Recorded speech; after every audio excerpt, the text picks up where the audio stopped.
All right, let's get started. Hello, all you folks at RSA conference. Welcome. It's so different to be completely virtual this year. I think for many of us, the last large in-person physical security conference was RSA in San Francisco, February 2020. Here we are, May 2021, and still going. Welcome to 3 awesome lightning talks. I am your moderator and host, Bryson Bort, founder and CEO of SCYTHE and co-founder of the ICS Village, which you can catch us all day today and on Thursday with lots of different events on the agenda. Our program right now, from existential to reality, 3 experts on the evolution of industrial control system threats. Sure seems like that 2021 is the year of ICS threats. First up. Okay, so we have the evolution of ICS threats by Staff Vice President and Group Manager of Cybersecurity Consultants, Wade Chmielinski. Actually, Wade, I'm not going to try to pronounce your last name. I'll just call you Wade. Is there a way that I can get to see Wade here? There we go. Hey, Wade. So first question, FM Global, cyber insurance provider. What do you do with ICS Security? How does this play in? To the commercial property insurance, industrial control systems are insurable items, right? They're the specialized hardware and software. And so we used to look at those through traditional perils, fire, flood, natural hazards. But now with people connecting these devices to the different networks, the internet, cloud, we're starting to look at it obviously through that cyber peril. And so it makes sense because these are multi-million-dollar pieces of equipment that could potentially impact the physical environment. So yeah, we have a significant interest in those different systems. And so I will start getting into my presentation here. So thank you, Bryson. So this is a timely presentation, and as Bryson had mentioned, the Colonial Pipeline attack that happened a couple weeks ago. We also had the Florida water treatment hack, which took place earlier in the year. So I think the lesson learned here is that what we used to consider hypothetical is actually reality. So we're starting to see these industrial control systems impact the physical world, and through these different cyber events that are taking place. So pretty interesting and pretty timely for this presentation. So to provide a little context, I talked a little bit about it, but I work for a commercial property insurer, and we consider ourselves loss prevention specialists. Our motto at FM Global, which is the company I work for, is all losses preventable. And we have certainly seen that through our few years of looking and focusing on industrial control systems and this cyber risk. So for the past 3 years, I just wanted to provide a little background here. For the past 3 years, we've been assessing industrial control systems, identifying and helping clients mitigate this cyber risk. Additionally, as part of my role, we analyze hundreds of ransomware losses to identify ways for clients to become more resilient against these attacks. And one of the first things that we identified, and you probably already know this, is that these OT environments have not been the target. Usually IT is the initial target for these ransomware attacks. But for some reason, these OT environments are being impacted. And so we asked ourselves, okay, why is this happening? And so in order to answer that question, we had to really understand, okay, how are these attacks taking place? And they usually follow this common pattern, this cyber kill chain that we see time and time again, where the threat actors gain initial access either by RDP exposed to the internet, maybe phishing, they install malware, compromise credentials, escalate their privileges, move around the network, and discover the targets that they're going to deploy this ransomware towards, the backups, systems, and data. And what we observed was this kill chain was very consistent across all of these ransomware attacks. There might be different ways that they compromise credentials, but they're compromising credentials. So, so really what we have observed are changing, the evolution of this, is the objectives, what the bad guys are trying to accomplish. So early on, really what they were trying to do is just encrypt those systems and backups. And that worked for a while, but it didn't guarantee that the organizations would pay, because organizations started to build some resilience against this. They started to expect it. They built playbooks to deal with it. Maybe they enhanced their backup capabilities, but really they started to resist against this. So the bad guys changed, they modified, and they went to this double extortion type attack, where not only did they encrypt systems, but they exfiltrated data to be used for maybe releasing IP or embarrassing the organization. So that dual-pronged attack started to work, and they started to see more ransoms being paid. So the bad guys were accomplishing their objectives. But in so doing this, we started to see that, like I said, the attacks were beginning in IT, but they were having an impact on OT. And so we believe that through this process, the bad guys are seeing, okay, if we're impacting these OT environments, this is having a devastating effect on these organizations. And the organizations will absolutely pay this ransom, even if they become resilient against these traditional IT attacks. IT organizations can generally limp along with IT being impacted, but if OT is impacted, that's a different story. So I guess the question is, why is OT impacted if these attacks are happening within IT? Well, it's because there are systems that reside in the OT side that reside in the IT side that OT is completely dependent on. So if you look at manufacturing, they depend on these enterprise resource planning systems, ERP systems. And when you look at these systems, consider them kind of the logistical brains of that organization.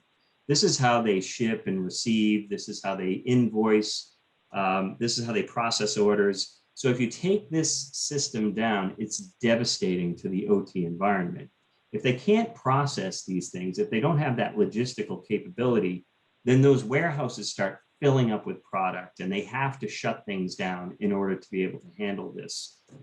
So this ERP system that goes offline, this is devastating to these organizations, and the bad guys are learning that.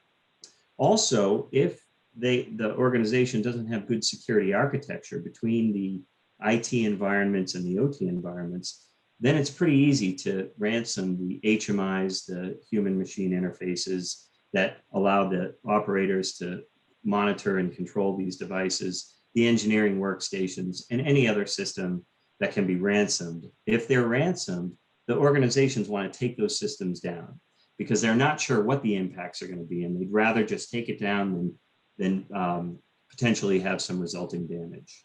So again, the threat actors are seeing this, and they're really starting to focus their attacks towards the OT environments. So one thing I wanted to share with you are my experiences with these different clients that have this post-breach. What are the actions that they take in order to build some resilience against these types of attacks? And the first thing that organizations generally do is they appoint an accountable individual for OT security. So that's a non-technical solution, but as I talk to more clients, I see they don't have this accountable individual, and they think, oh, things are being handled in OT, they're fine. My responsibility is IT, and that's where I'm going to focus. So if you don't have an accountable individual, your program isn't going to be driven towards those environments, and you're not going to have resilience for OT. Wait, I got to cut you off. That is your time. Folks who want to hear more, you'll get to catch Wade here at the end for questions. Next up, we have Ben Miller from Dragos, the Vice President of Services and Research, and also a personal friend. How you doing? Bryson, good to catch up with you. Thanks to RSA for having me today. And really, if we could go to the next slide. I want to focus in on my big idea. What is my big idea? My big idea, your 5-year mission is to explore strange, not so new technology, seek out how it works, and understand the facilities. Let me rewind that and get you to that conclusion. One of the foundational aspects at Dragos from a belief perspective is, if Dragos vanishes tomorrow, did we leave the world a better place than it was prior to us being here? And so a large part of that is how we give back to the community. And that is instilled into one of our annual reports that we produce. We've been producing now for 4 years, called the Year in Review. So that the Year in Review, publicly available, it's free, no registration, no spam, nothing, just completely accessible to the community, is about 40 some pages this year. And it's focused on insights into what our Dragos intelligence team are seeing from the threat activity groups out there, ransomware, Wade touched on that a little bit, as well as vulnerabilities, as well as boots on the ground feedback from all of our response engagements that we've done over the course of the year, as well as our assessments and reviews of architectures. And what we identified, well, I guess to summarize it, activity groups and threats, they're increasing. I don't think that's a surprise, but we've increased to 15 activity groups that Dragos actively monitors. And that's not a stagnant thing. So certainly an activity group may go dormant for a period of time. Maybe we lose visibility in their operations or they just halt operations. But the trend that we've seen over the last 5 years is for every activity group that is going dormant, there are another 3 activity groups that are taking its place. So those are activity groups that are focused on targeting industrial control systems, critical infrastructure, as well as they've demonstrated some sort of capability around that. Now that hasn't been a large mover in many industries. What has been a large mover in many industries is the ransomware challenge that Wade brought up just before me. And so there is significant, there's increasingly aspects of opportunistic attacks that are occurring on ransomware. They are impacting generation facilities, they're impacting manufacturing floors, and they're largely opportunistic. However, the ransomware groups are learning from that as well. In 2020, we identified ECANs, which is a strain of ransomware that is tailored towards identifying data historians. So if you're looking for data that's really important from an OT perspective, going out after the historians, which is a log of weeks to months of data of the industrial process and encrypting that, locking it out, certainly a valid tactic from a ransomware author's perspective. And it's also identifying HMI software that may be commonly deployed. And so this is really the operator's view into the industrial process and how they control that, the human in the loop. And so if you're looking at increasing impact of business operations, going after those systems, if you find yourself in an industrial environment, is certainly solid tactics in order to do that. Finally, recommendations. So I list 3 recommendations in the bottom that are very programmatic.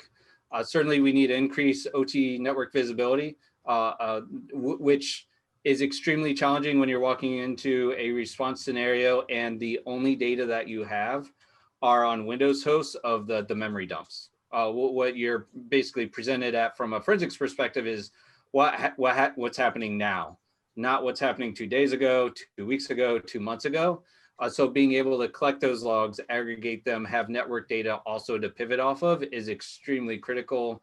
And not just protection. I think we've focused as a community on protection for a number of years, but when the protection fails and you need to detect and respond, you need proper tools in place to do that. Crown jewels is extremely, what Dragos calls crown jewels, which are the important assets that influence what a really bad day at that facility look like, and then boosting incident response capabilities. So those are all great programmatic things that will increase operating costs. You're going to need a capital expense for that. And ultimately, it's not very actionable. What can you do tomorrow? What can you do next week after you're back from RSA? It comes down to move out of your comfort zone, get out of your cubicle or your home office, perhaps, and get to the facilities and switch that hacker mentality button on and start asking questions. It can be, I did this 15 years ago, really challenging walking into your first generation site and then asking really dumb questions to electrical engineers that are operating the facility on how this functions. But if you move it from understanding the data set of not just the technology, but how the technology is influencing the physics, the process, and the ultimate outcome from a business perspective, the more insights you're going to get, and the more that you're going to appreciate the facility, the more, honestly, engineering mentality that you're going to grow and build a partnership with that local facility, so that if there is a breach, you do have the facility understanding that they have somebody that's being brought into this case to assist them, that understands their constraints and what their worries are. And you're going to be walking in a spot where you can better prepare them on how to respond. And because if you build that partnership, all of those recommendations, visibility, crown jewels, instant response capabilities, they're going to be much easier to ascertain or build by building these partnerships. So from a key lessons perspective of how you can action it, reach out to your local asset owners, your facilities, and build those partnerships and truly understand the technology. Ben, perfect timing. I was about to set my phaser to stun. Thank you. Next up, we have Kim Zetter. Kim wrote what I would call one of the definitive books on industrial control system attacks, with detailing what happened with Stuxnet. Kim, are you on? Yes, I'm here. All right. So, Okay. Colonial Pipeline just happened. Should we have seen this coming? Yeah, I mean, I think this kind of attack, even though it wasn't targeted against Colonial Pipeline's ICS network, it's been in the sights of attackers since Stuxnet first targeted this back in 2007. Well, publicly it became information in 2010. So we're talking a decade, and actually people expected these kinds of targeted attacks against industrial control systems to come much earlier. And it's really the surprise that it's taken this long to get here. But I want to also just say, I mean, because this was targeting the IT network and not the operational network. We've had warnings or wake-up calls, as everyone likes to call them. I can't remember when the slammer worm, was it the slammer worm or the blaster worm that hit the nuclear power plant? I think it was in Ohio. And that was a case where it was, not targeted at all. It's just a worm traveling the way that a worm travels, and it infects this nuclear plant, and they have to shut down just because the regulations require, once they lose visibility and monitoring capabilities, they're required to shut down. And so that resulted in, a loss of operations. But it wasn't like the kind of operation we're talking about here, which is gas pipeline that is, feeding everyday activities. So, but, the warnings were there, around industrial control systems. It's been in the sights of attackers for a decade. Yeah, so that was the slammer worm in 2003, which got in through a contractor's computer, accessed the corporate network, and then as a worm found its way linked into the reactor's processing control systems. Yeah, thanks for thanks for those details. I didn't have them in my mind already. No problem. That's part of my job to help here. So tell us a little bit about the attackers. What do you think is going on? What are their motivations? What can we expect to see next? The motivation with ransomware is primarily money. They've said it themselves. I think we should take them at their word in that regard. Maybe we shouldn't take their word on anything else. But yeah, they were going after the IT network. They said that they target entities that they know can pay the kind of ransom that they're seeking. That's why they don't go after hospitals, nonprofits, educational institutions, because that's not where the money is. And so they went after this facility. They knew, everyone's talking about sort of how this was a surprise for them, but they intentionally were targeting this facility. They just weren't intending that it was going to take down the pipeline in doing so. But I think that that's something that everyone has to sort of take into consideration. We know that Stuxnet was a very targeted attack, was designed not to cause collateral damage, but we know that other malicious actors don't really care about collateral damage. And so that's the issues here around not just sort of protecting the crown jewels directly, but as I think was Ben was saying earlier, but really about understanding what could be the cascading effects from connectivity, even if they're not targeting it, even if they're not skilled, just their actions can result in consequences like this. DarkSide Afterward, who were the ransomware developers, which could be different from the operators, announced that they were getting out of this game after this last one. Do we believe them? Is it going to change anything? No, I think they're having a laugh. I think that, yeah, I mean, I think they got scared by all of this, and certainly the forums where they were advertising for the ransomware as a service have gotten annoyed by the attention drawn to them. So I think, yes, I think that there will be a period of going deeper underground, rebranding, changing names, maybe even recoding, who knows. But this is such a lucrative activity. It's hard for me to believe that anyone would stop for good. How do you think that this is going to continue to evolve, or how do you think government and private industry needs to evolve with it? Is it ransomware specifically, or the IC side of it? I think both are in scope, but certainly, I mean, ransomware against critical infrastructure is what has been the biggest concern, at least within the scope of this conversation. Well, I mean, I think what Wade and what Ben were talking about, I think people need to sort of rethink their networks. And I mean, this isn't new, so it feels a little silly to be talking about, thinking about the connectivity between the IT and the OT networks. This is something that's been known for a long time. We saw this back in, I think it was 1999 with the Bellingham pipe incident, where it wasn't a malicious attack, but it was a cyber incident. And the investigators found that there was the connection between the IT network, the business network, and the operational network was porous. So this isn't anything new to anyone. But I think that, when we have sort of real life attacks, then that serves as a wake up call, particularly for the people who control budgets. So that's good. I know that you had a lot of really insightful coverage and analysis as this unfolded. My understanding is that Colonial Pipeline took down the pipeline because they could no longer track billing. It wasn't necessarily that it was connected. It was just that they couldn't bill customers anymore. Yeah, I mean, I think it was twofold. I think that things were moving really fast. And when you're a victim of an attack like this, you really don't know what's happening. And it's a Friday, right? So this is happening on a Friday. We don't know exactly what time the attack, the systems went dark, but probably in the evening when everyone's gone home. So I think that part of it was a knee-jerk reaction that that often happens with ransomware. I mean, that is the advice, right? Is to unplug your systems. And so I think the problem here was that they didn't have a plan in place, so that when something happened, the panic response kicked in.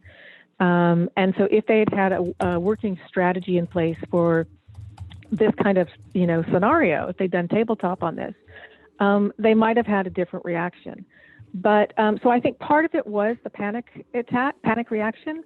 But I think ultimately, the decision was made for them once the IT network was locked, and they couldn't bill. So the pipeline could continue to distribute fuel to customers, but there was no way for Colonial Pipeline to automatically track who was getting what and then automatically bill them. Now, they could have done that manually, but again, only if they had planned in advance. All right, last question. Why did Colonial Pipeline pay the ransom? So I think that there are a number of reasons why companies will pay the ransom. Colonial did have backups of its network. My understanding, it's reported that they restored from backups, but backups don't include everything. Backups include primarily, the business critical applications, systems, things like that. So there may be things that are on the business network side that didn't get backed up that they need access to. It may also be that people may have backups, but they haven't actually tested their restoration process. And restoration, recovering from backups, is a very involved, convoluted protocol that if you don't actually do a run through of it, when it actually happens and you're in panic mode, having that backup doesn't really help you that much. And so it may be that they had paid because they simply needed to get those IT systems back and running. But ultimately they paid the ransom, and turns out that the decryption tool didn't work very fast. So it wasn't helpful anyway, and they had to go restore their backups. In this case, there also might have been one other reason. I don't think this was Colonial Pipeline's reason, but for other victims, it might be a reason. They're doing twofold extortion. They're not just locking up your files, they're also threatening to release your business data that they've stolen. And in this case, they stole about 100 gigabytes. If that included sensitive, business communications or security documents, then that might have been another reason why they would have paid the ransom.